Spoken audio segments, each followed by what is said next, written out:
बोलो जयकारा बोल मेरे श्री गुरु महाराज की जय। सभी गुरुमुख प्रेमियों से सप्रेम जय सच्चिदानंद। वंदो चरण सरोज गुरु मुद मंगल आगार। जहि सेवत नर होत हैं भव सागर से पार। गुरु जी के सुमिरन मात्र से नाशत विघ्न अनंत। तासे सर्वारंभ में ध्यावत हैं सब संत। सतगुरु की महिमा ईश्वर से भगवान से भी अधिक क्यों है? कभी सोचा हमने कि ये कैसे मुमकिन है कि भगवान से प्रभु से भी जो नर रूप में अवतरित सतगुरु का रूप धारण करके आए हैं, उनकी महिमा उस परमपिता परमेश्वर से भी अधिक है। क्यों? गुरुमुखो, आपने सभी ने, हमने परम संत कबीर साहब जी का एक दोहा सुना ही है, बल्कि ये वो दोहा है कबीर साहब जी का जो बचपन में स्कूल में छोटी उम्र से हमने सुना है और सुनते आए हैं। स्कूल में पाठ में पढ़ाया जाता था, याद कराया जाता था। यानी बचपन से हर कोई बिना सत्संग में जाए ही इस दोहे को सुनते आए हैं, पढ़ते आए हैं, मनन आज कर लेते हैं, आज अमल कर लेते हैं, आज समझ लेते हैं। वो क्या है? गुरु गोविंद दोनों खड़े काके लागू पाए। बलिहारी गुरु आपने गोविंद दियो बताए। क्या कबीर साहब जी कह रहे हैं अपने इस दोहे में?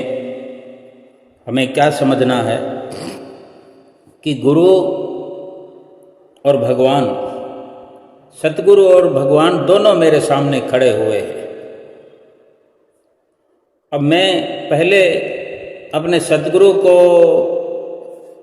प्रणाम करूं या ईश्वर को, तो उन्होंने सीधे सीधे नहीं भी कहा, लेकिन इसी दोहे में से सूत्र एक निकाल दिया हमें समझाने की अलग से। इस दोहे में, इसी दोहे के शब्दों को थोड़ा बांट दिया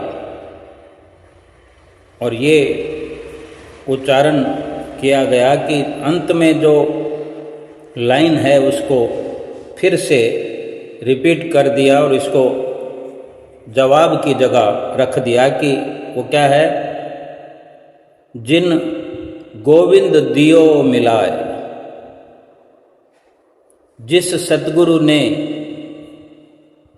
जिस गुरु ने गोविंद से मिला दिया, ईश्वर से मिला दिया,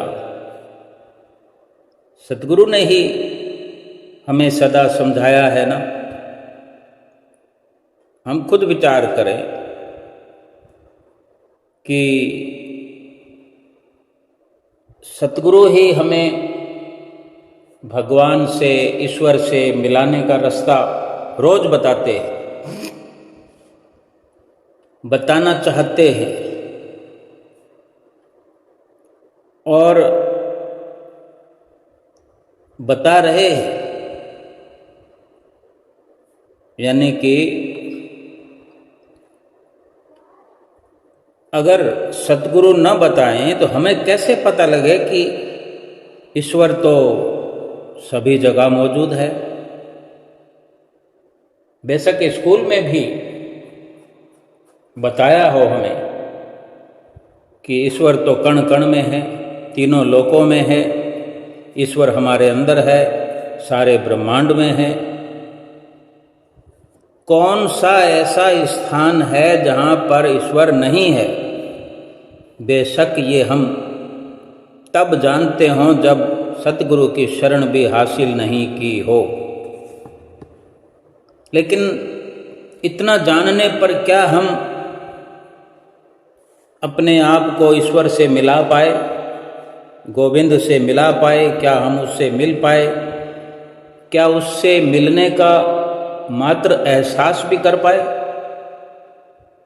या यूं समझें कि जो सतगुरु हमारे, जो ईश्वर हमारे अंदर हो, कभी उसका एहसास कर पाए कि हमारे अंदर वो पार ब्रह्म परमेश्वर, वो ईश्वर मौजूद है, बैठा हुआ है? क्यों नहीं हो?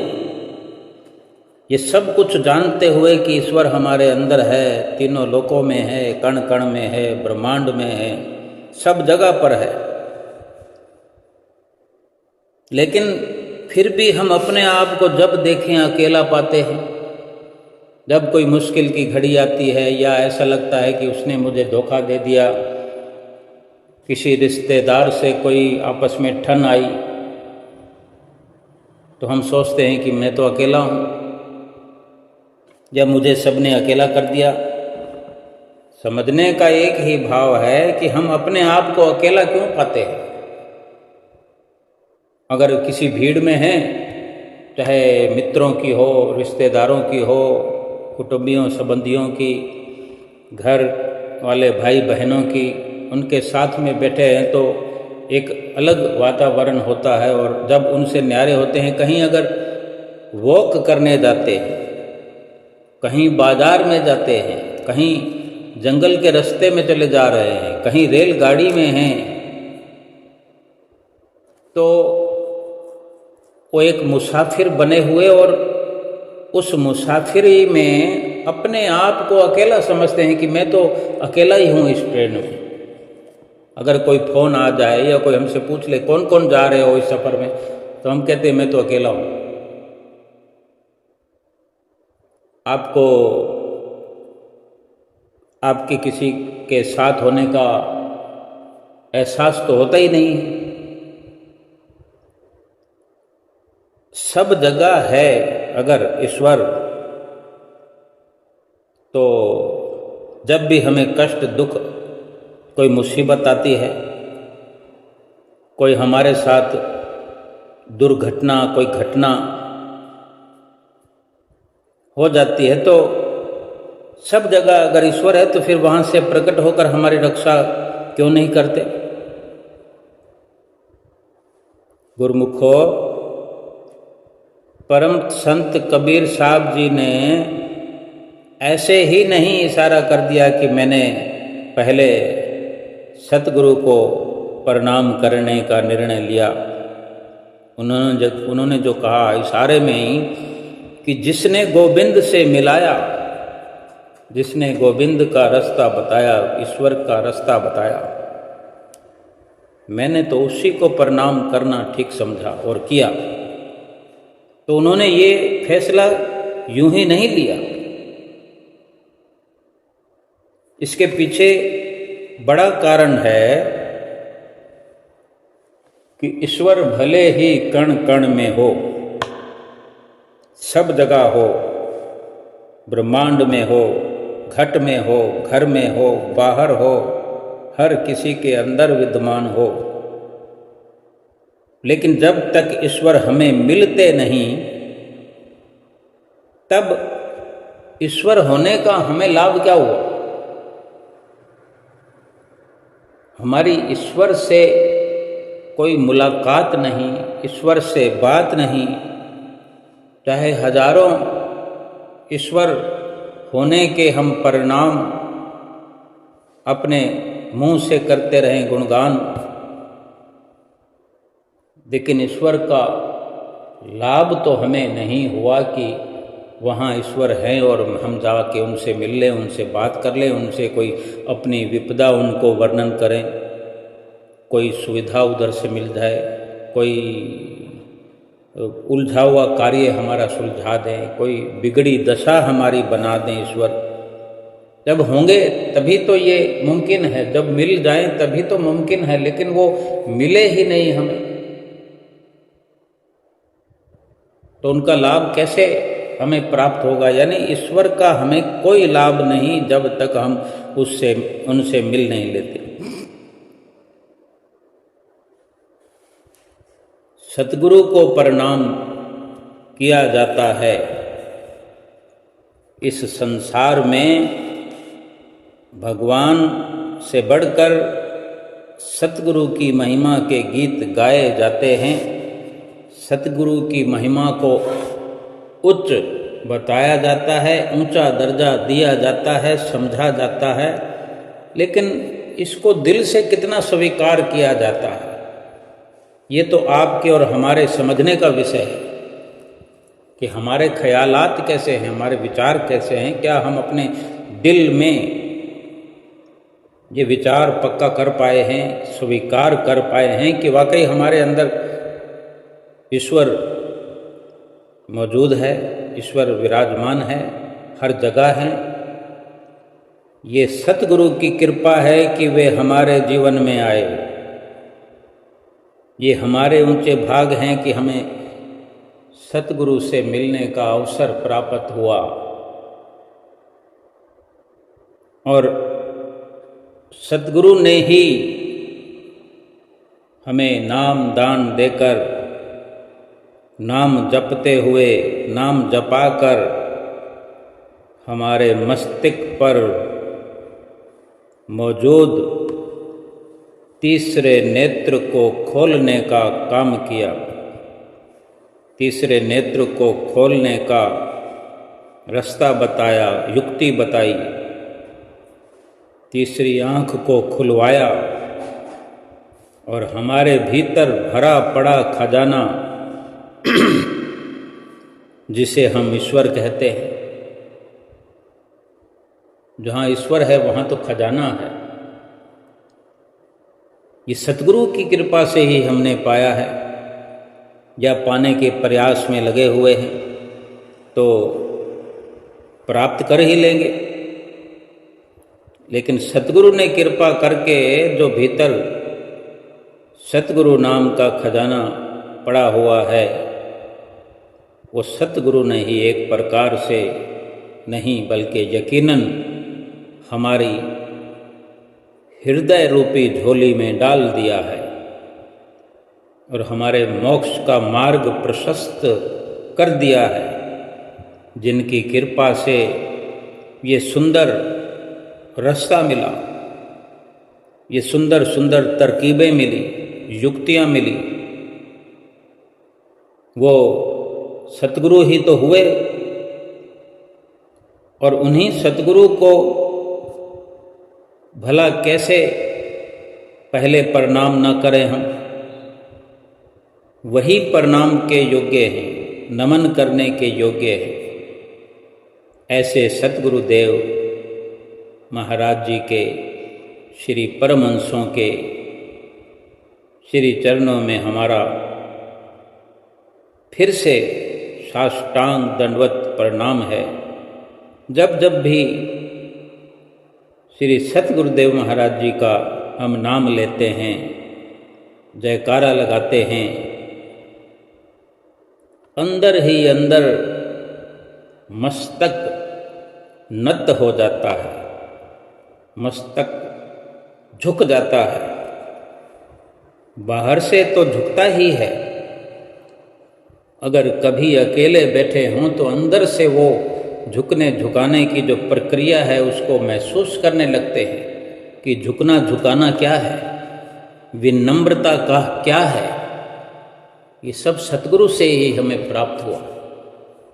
ईश्वर से कैसे मिलना है, ईश्वर के आगे कैसे नमन करना है, ईश्वर से कैसे जुड़ना है, ये सारी के सारी प्रक्रिया हमें हमारे श्री सतगुरुदेव महाराज जी ने सिखाई है। और ये 100% आज से नहीं, जुगाद से, जब से सृष्टि रची गई, ये दोहा संतों महापुरुषों ने वर्णन किया और शास्त्रों में लिखा गया, वेदों पुराणों में लिखा गया, सतगुरु की महिमा को गाया गया, उच्च बताया गया, ईश्वर से भी ऊपर सतगुरु की महिमा को गाया गया कि गुरु गोविंद दोनों खड़े, काके लागू पाए, बलिहारी गुरु आपने जिन गोविंद दियो मिलाए। यानी बलिहार जाऊं मैं अपने सतगुरु पर, जिन्होंने मुझे ईश्वर से मिलने का रास्ता बता दिया। ग्रंथों में वर्णन आता है, गुरबाणी में वर्णन आता है कि मेरा वेद गुरु प्रभु नाम ओखद मुख देवे, काटे जम का फंदा। यानी फरमाते हैं कि मेरा वेद गुरु है और परमात्मा के नाम की, ईश्वर के नाम की औषधि मुझको देता है, दवाई मुझको देता है और मेरे यमों के फंदे, यमदूतों के फंदों को काट देता है उस दवाई से। यानी नाम का सुमरन जो रात और दिन करने के लिए सतगुरु हमें बार बार ताकीद करते हैं, हिदायत करते हैं, वो हुक्म फरमाते हैं, वो नाम एक औषधि की तरह है और सतगुरु वो वेद हैं, रूहानी वेद हैं, जो रूह के इस प्रकार के दुख जन्म जन्मांतरों के नाम का सुमरण करने से, नाम रूपी औषधि जो है इसको लगातार इस्तेमाल करने से यमों के फंद मिट जाते हैं। ये बहुत बड़ी दुखों वाली अवस्था, बड़े से बड़े दुख, कष्ट, कलेश आसानी से मेरे सतगुरु ने मिटाने का इंतजाम कर दिया है, यमों के फंद छुड़ाने का इंतजाम कर दिया है।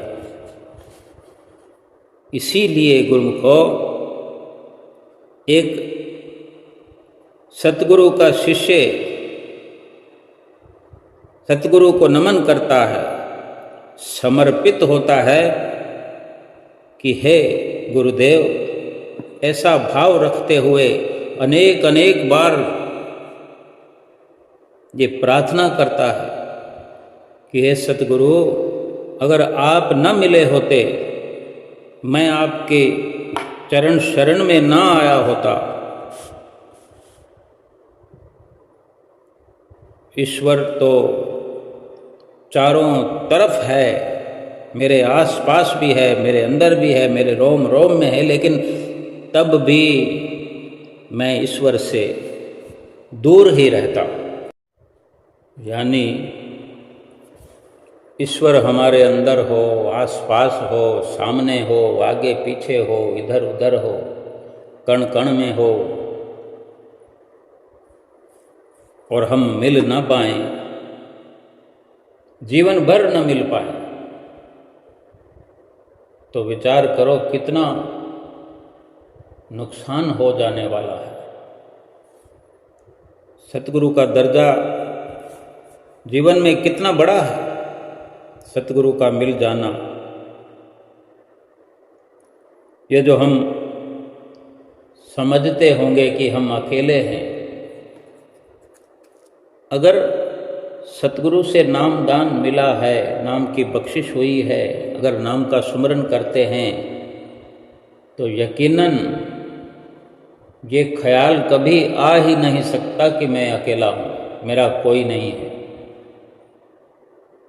जब जब भी ऐसा अवसर आता है कि कोई कहीं से धोखा मिलता है, किसी से अलग हो जाते हैं, किसी से कोई वाद विवाद होता है, संसार की ये रचना है तो संसार ये झूठा है, नश्वर है, तो इसकी नश्वरता समय समय पर प्रकट होती रहती है।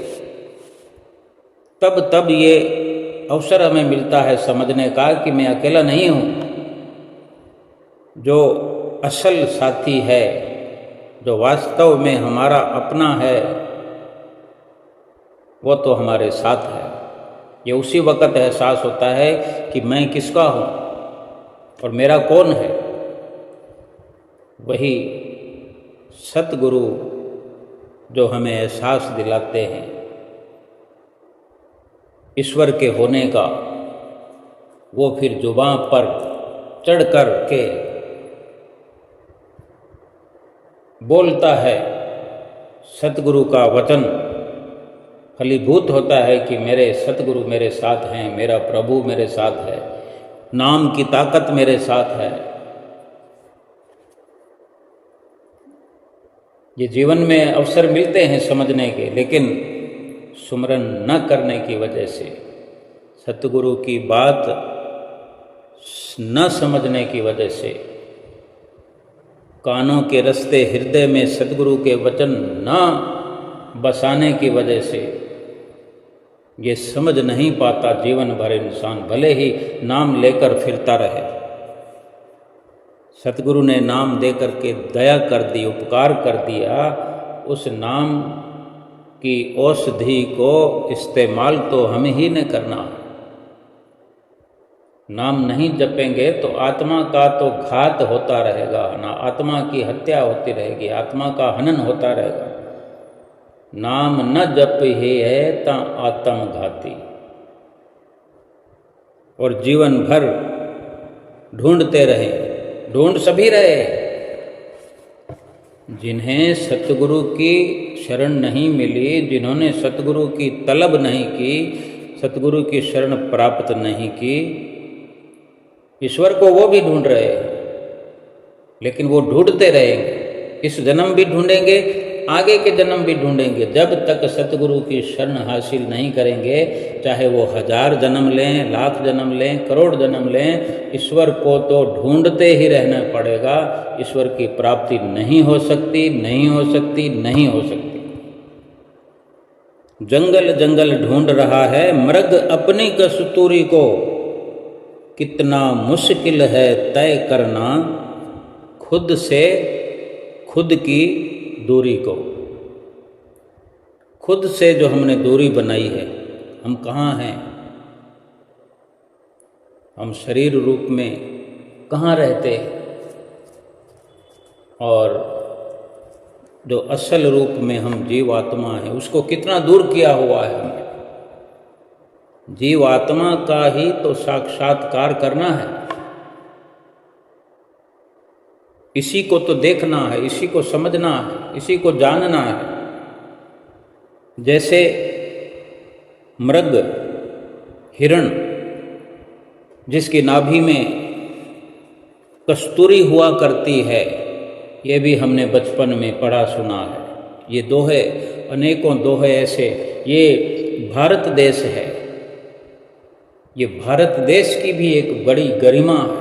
अगर भारत देश में हमने जन्म लिया है, बेशक आज हम लंदन कनाडा में आ गए हों, लेकिन अगर भारत देश की मिट्टी में हम पले बड़े हैं, भारत देश में जन्म लिया है, तो ये भी सौभाग्य की बात है।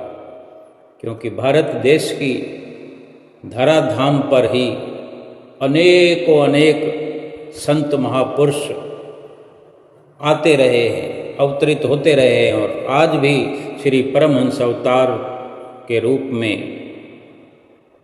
हमारे हृदय के अंदर विराजमान है। और हम भी अपने श्री परमहंस दयाल महाराज जी की छत्र छाया में श्री आनंदपुर धाम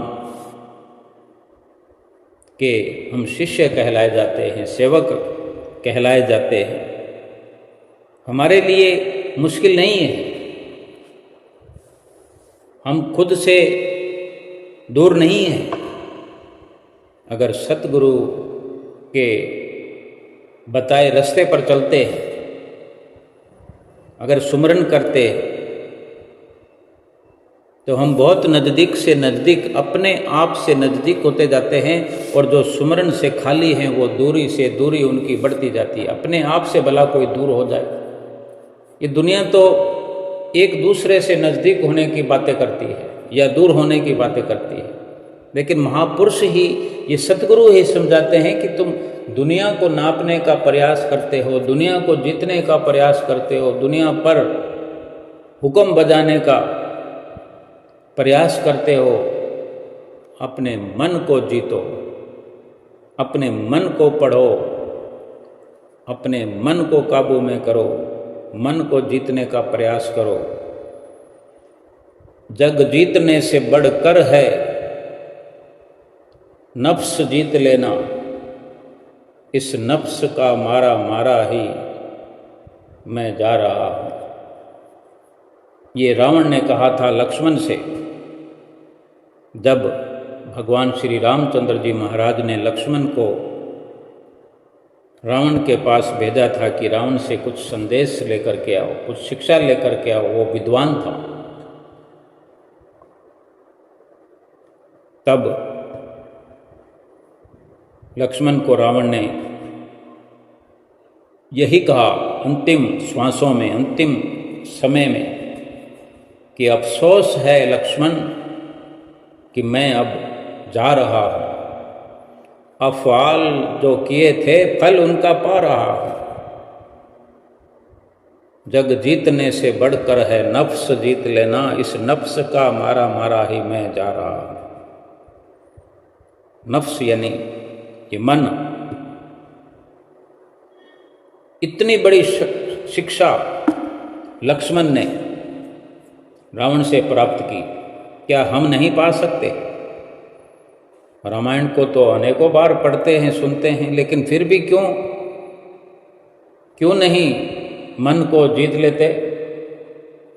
भगवान राम की रामायण पढ़ रहे हैं, लेकिन इसी रामायण को समझाए कौन? बेशक पढ़ने वाले विस्तार से पढ़ते होंगे, लेकिन ठीक प्रकार से तो सतगुरु इशारों ही इशारों में समझा देते हैं। जो सुमरन का रास्ता बताते हैं वो मन पर विजय प्राप्त करने के लिए होता है, और जब तक मन पर विजय न प्राप्त की जाएगी तो ईश्वर मिल नहीं सकते, अपने आप की दूरी समाप्त नहीं हो सकती, क्योंकि ये मन ही बीच के अंदर ऐसा रोड़ा बनकर बैठा हुआ है कि इस जीव को अपने आप से मिलने नहीं देता।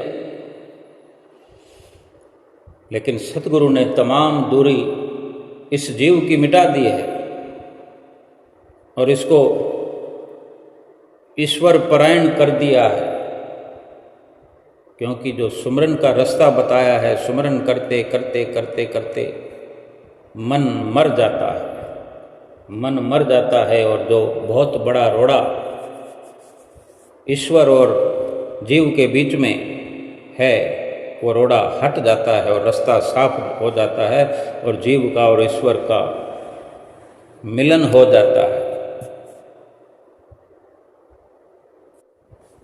ये सतगुरु के होने का ही लाभ है। सतगुरु अपनी शरण में जब जीव को ले लेते हैं तो ये सारी सच्चाई से पर्दा उठा देते हैं कि किस प्रकार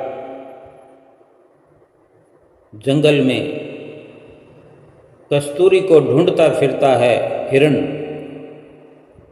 लेकिन पा नहीं सकता। उसी की नाभि में कस्तूरी कुंडल बसे, मर्ग ढूंढे बन माही, ऐसे घट में पीऊ है दुनिया जाने नहीं। जैसे हिरण ढूंढता फिरता है, उसी के कुंडल, उसी के नाभि में कस्तूरी है। ये गुण भगवान ने, कुदरत ने उसको दिया है, लेकिन उसका क्या लाभ है?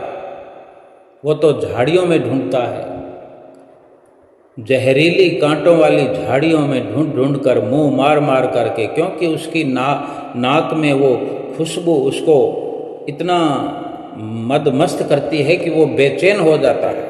उस खुशबू को पाने के लिए, उस भंडार को पाने के लिए बेचैन हो जाता है, लेकिन उसको पता नहीं है, और वो इधर उधर झाड़ियों में मुंह मारता है कि यहाँ वो खुशबू वाला खजाना होगा, यहाँ कस्तूरी वाला खजाना होगा। वो मुंह मार मार करके अपनी जान गंवा देता है, उस कस्तूरी वाले खजाने को प्राप्त नहीं कर सकता और उस उसी कस्तूरी को लोग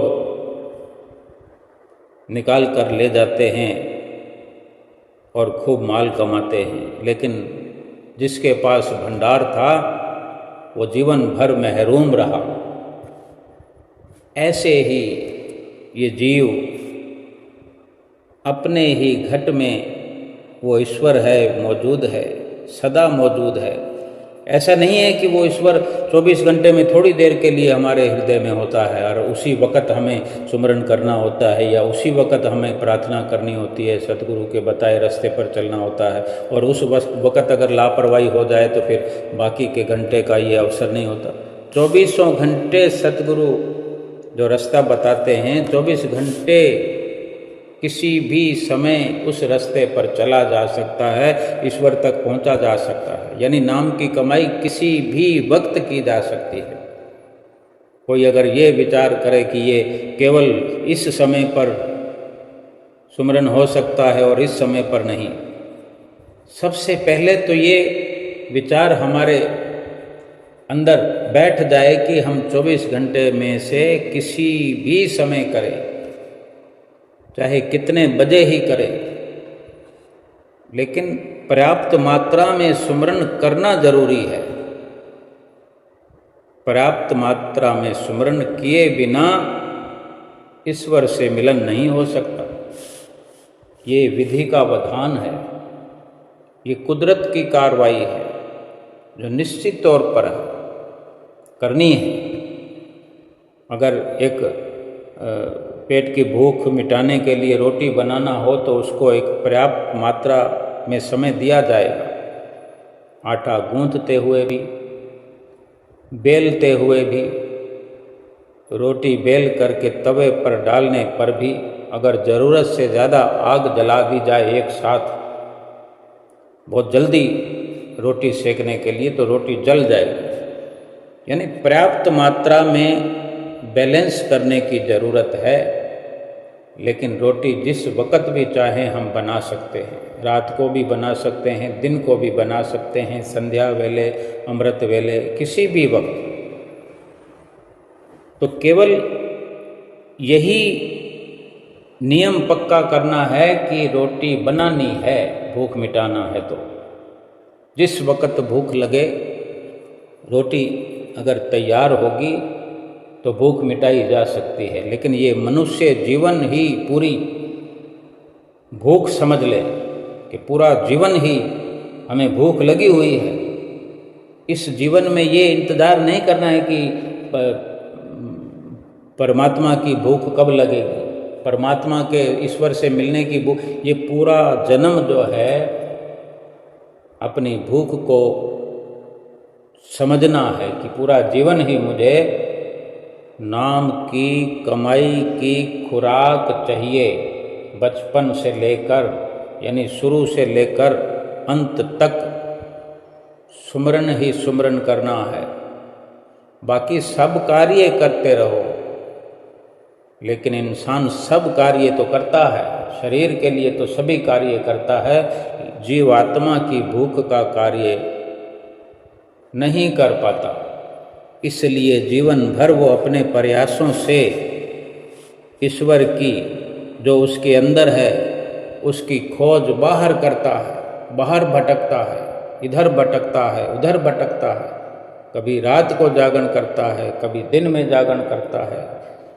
व्रत, जप, तप, नेम, धर्म सब करता है, लेकिन सतगुरु के रास्ते पर, सतगुरु के बताए रास्ते पर जब तक नहीं चलेगा ईश्वर की प्राप्ति नहीं होगी और खाली हाथ इस दुनिया से जाना पड़े। कितना अफसोसजनक है कि इतने आसान कार्य को मुश्किल से मुश्किल बना दिया है इंसान ने, जटिल से जटिल बना दिया है इंसान ने। इतनी सुख सुविधा से भरपूर करके इस दुनिया में उस ईश्वर ने भेजा है। कुछ और भी कई प्रकार की ऐसी दवाइयां हैं जो इंसान खुद अपने आप से भी साथ के साथ इस्तेमाल कर सकता है। उनसे कितना लाभ होता है कि ये जीव सबसे प्रेम करे। ये प्रेम जो है ये भी एक औषधि है, दवाई है। इसके बनाकर रखने से कई प्रकार की बीमारियों की जड़ खत्म हो जाती है। ऐसे ही है सहनशीलता, इससे भी बहुत सी बीमारियों का बचाव हो जाता है। एक दया का नाम आता है, दया करना। इस दया से अपने आप को भी और दूसरों को भी स्वस्थ किया जा सकता है। दया, करुणा, सद्भाव से चुगली जैसी लाइलाज बीमारी को खत्म किया जा सकता है। करुणा से घृणा जैसी बीमारी को रोका जा सकता है। अगर क्रोध न करें, क्रोध पर हम काबू पाएं, इससे भी अनेक बीमारियां ठीक होती है। एक मौन है, मौन रूपी दवाई है। इससे अपने आप को हष्ट पुष्ट बलिष्ठ बनाया जा सकता है। और जो हमारे श्री परमहंसों ने कुछ औषधियाँ 5 नियमों के रूप में दी है, 5 नियमों की माला पिरो करके हमें दी है। श्री आरती, पूजा, सेवा, सत्संग, सुमरन और दर्शन ध्यान। ये तो दवाई नहीं बल्कि दवाइयों का कारखाना है, जहाँ पर ये औषधि एक साथ मिश्रण जहाँ तैयार होता है जिसके हृदय में, यानी जो गुरुमुख प्रेमी श्री आरती पूजा करता है, सेवा करता है, सत्संग करता है, दर्शन करता है, ध्यान करता है, वहाँ तो सभी कुछ अपने आप होता चला जाता है। क्योंकि जो औषधि के भंडार में ही पहुँच गया, जिसने इन औषधियों को अपने अंदर बसा लिया, दूर दूर तक कोई बीमारी ठहरती नहीं। क्रोध पर भी काबू हो जाता है, मौन भी धारण हो जाता है, सद्भावना भी हो जाती है, सहनशीलता भी आ जाती है, दया भी आ जाती है, और प्रेम जिसका कंठ ही गद गद हो जाए, वहाँ भला प्रेम की क्या कमी है। जहाँ पर सतगुरु के प्रेम में आंसू बरसते हों आँखों से, वहाँ प्रेम की कोई कमी नहीं, प्रेम की पराकाष्ठा को पार कर जाता है। भाव यही है कि हमें सतगुरु की शरण मिली है और उनसे मिलने पर हमें बहुत कुछ प्राप्त हुआ है, हो रहा है, होता रहता है। सतगुरु ऐसे वैद्य हैं जो कोई फीस नहीं लेते। अगर वो फीस लेते भी हैं, इशारा करते भी हैं, तो वो यही हम समझें कि फीस यही है कि हम उनके बताए 5 नियमों की पालना करते रहें, और इसी फीस के माध्यम से उनकी तरफ से जो मिलने वाले लाभ हैं, उनकी चरण शरण प्राप्त करने के जो लाभ हैं, जो ईश्वर को मिलने का रास्ता वो बताते हैं, ईश्वर की राह पर चलाते हैं, वो हमारे लिए हर वक्त मार्ग प्रशस्त होता रहता है। हमारे लिए ये लाभ हर वक्त चालू रहता है। अब हम ये विचार करें कि सतगुरु अगर जीवन में न हो, या सतगुरु और भगवान दोनों में से किसी को चुनना हो, सर्वप्रथम किसी को प्रणाम करना हो तो हम किसकी महिमा का गायन पहले करेंगे, किसको पहले प्रणाम करेंगे। ये परम संत कबीर साहब जी ने अपनी वाणी में जो हमें समझा दिया, हम समझे होंगे कि वास्तव में सतगुरु की महिमा ईश्वर से अधिक क्यों है। और इसीलिए हमें सतगुरु को पाकर के ईश्वर को पाने का एहसास हर समय करना चाहिए, प्रयास करना चाहिए। और इसी प्रकार अपने आप की जो दूरी है वो मिटती चली जाएगी। जो नाम की औषधि सतगुरु ने हमें दी है, उस औषधि के सदा इस्तेमाल करने से संसार का कोई दुख हमें नहीं सताएगा। किसी प्रकार से हमारा मन एकाग्र होकर अशांत नहीं रहेगा। सतपुरुष गुरु अमरदास जी महाराज जी भी फरमाते हैं कि परमात्मा के नाम से खाली, अगर परमात्मा के नाम से कोई वंचित है, खाली है, तो संसार में नज़र उठाकर देखो, सब का सब संसार जो दुखी है, अशांत है, नाम सुमरण के अलावा बेशक अनेकों कर्म करते हों, जप तप करते हों, दान करते हों, गुरु अमरदास जी महाराज फरमाते हैं कि वो सब कर्म उसके अंदर कोई ना कोई विकारों को बढ़ाते हैं, कोई ना कोई मर्ज, कोई ना कोई बीमारी को बढ़ाने वाले हैं। अगर दान करेगा तो अहंकार पैदा हो जाएगा, एक लाभ वाला कार्य हुआ नहीं, साथ में एक नुकसान का कार्य, बहुत बड़ा नुकसान का कार्य इंसान कर लेता है। कोई लालच कहीं से बढ़ जाएगा, लोभ बढ़ जाएगा, मोह बढ़ जाएगा। यानी जब तक सतगुरु के साथ मिलकर, सतगुरु की शरण में आकर के ये नाम का सुमरण ये जीव नहीं करेगा तो सुख प्राप्त नहीं कर सकता। सच्चा सुख वही प्राप्त करता है जो सतगुरु की शरण में आकर के, उनसे नाम की दीक्षा प्राप्त करके और नाम के बिना किसी भी प्रकार से ये जीव सुखी नहीं हो सकता। नाम का सुमरण किए बिना सुख क्यों मिलेगा? नाम के बिना तो जीव को सदा सदा दुख ही प्राप्त होता रहा है, होता रहेगा।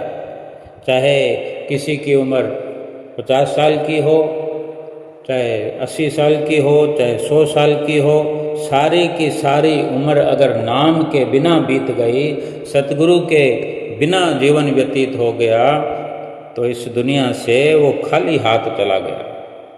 कुछ भी जीवात्मा के साथ ऐसा नहीं जाएगा जो परलोक सुहेला हो जाए।